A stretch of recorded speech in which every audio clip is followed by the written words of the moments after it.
সামনের দিনগুলোতে আপনাদের দায়িত্ব আমরা বাড়াবো এবং এই দায়িত্ব নিয়ে আপনাদের কাজ করতে হবে। আপনারা যে জিনিসগুলো চান, আপনাদের অবস্থানের উন্নয়ন, সেটা আমরা করব, কিন্তু আপনাদের দায়িত্ব আমরা বাড়াবো।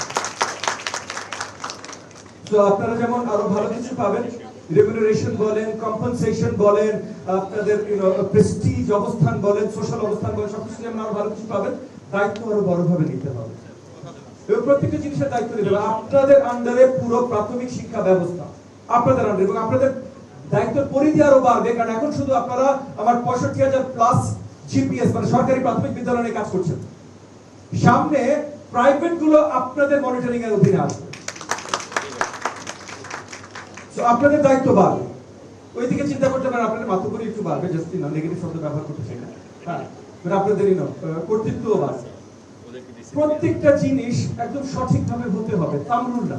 রেইনবো অ্যাক্রোপ্লাস্টে অ্যাক্রিলিক এমালশন থাকায় মুছে ফেলা যায় যে কোনো দাগ সহজেই। Rainbow paints, colour of joy. আমাদের শিক্ষার্থীদের শিক্ষাদান এটা থামরুলে হবে না। আমার মনে হয় একটু লবণ বেশি দিলাম, 1 চামচের বদলে 2 চামচ দিলাম, এটা হবে না। খুব স্পেসিফিক হতে হবে। সেই জায়গায় আপনাদেরও আবার বিচক্ষণ হতে হবে যে স্পেসিফিক কেসে যদি স্পেশাল কিছু প্রয়োজন পড়ে কম বেশি, সেটা যেন সিদ্ধান্ত আপনারা নিতে পারেন। আমরা ইতিমধ্যে দেখেছি, আমরা সরকারি কর্মকর্তা বৃন্দর ভিতরে একটা প্রবণতা থাকে যে বড় সিদ্ধান্ত কত উপরে দিয়ে দেয়া যায়। আপনার যদি দায়িত্ব থাকে আপনার ক্লাস্টার, আপনার যদি দায়িত্ব থাকে আপনার উপজেলা, তাহলে সেটা আপনার দায়িত্ব হিসেবে বিবেচিত হবে। আগামী দিনগুলোতে আপনার ক্লাস্টারে যদি কোন স্কুল থাকে, যেমন মনে করেন ইতিমধ্যে অনেক জিনিস এক্সাম্পল আকারে বলি, যে মিড ডে মিল অনেক জায়গায় হচ্ছে যেখানে সঠিকভাবে সাপ্লাই হচ্ছিল না, কিন্তু এটিও রিপোর্ট করে নাই, টিও রিপোর্ট করে নাই।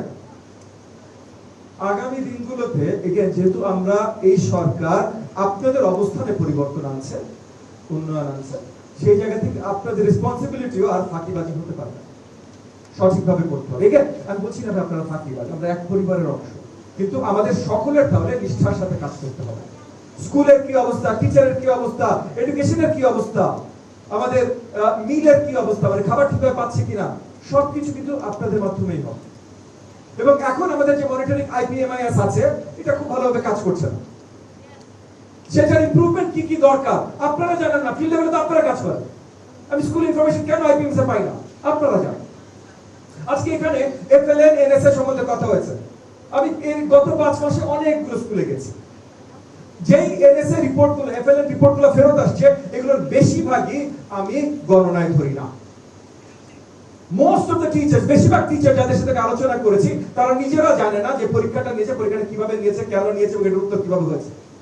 আনসার শিট তাদের কাছে ঠিকভাবে নাই, আপনারা অধিদপ্তর থেকে নিয়ে পাঠিয়ে দিয়েছেন নাই, এবং আপনারা ভালো করে চেক করেছেন, অনেকেই হয়তো করেন নাই, আবার অনেক হয়তো ভালো করে চেক করেছেন, কিন্তু তারপর নিজেরা আছে ঠিক আছে আমাদের একটু টিচার বাদ দেই, কি করব, এরকম হয়তো করেছেন। আগামী দিনগুলো যেটা হবে না। আমরা ইতিমধ্যে মাননীয় প্রধানমন্ত্রী এবং এটার জন্য মাননীয় মন্ত্রী মহোদয় আমরা সবাই সারাক্ষণ কাজ করেছি, কিন্তু মাননীয় প্রধানমন্ত্রী ইতিমধ্যে বাজেটের জিডিপির 2% এডুকেশনে দিয়েছে। আগামীতে এটা আরো বাড়বে। এই যে আপনাদের অবস্থান উন্নয়নের কথা বলছি না, এটা মাননীয় প্রধানমন্ত্রী দেখতে চান।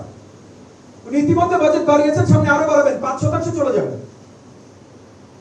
সবার সুযোগ সুবিধা দেওয়া হবে, সুযোগ সুবিধার বিপরীতে কাজগুলো আসতে হবে আপনাদের জায়গা থেকে, দায়িত্বগুলো। এবং আপনাদের এলাকায় যত হেড টিচার আছেন, তারা কি প্রবলেম ফেস করছেন, এটার দায়িত্ব আপনাদের নিতে হবে।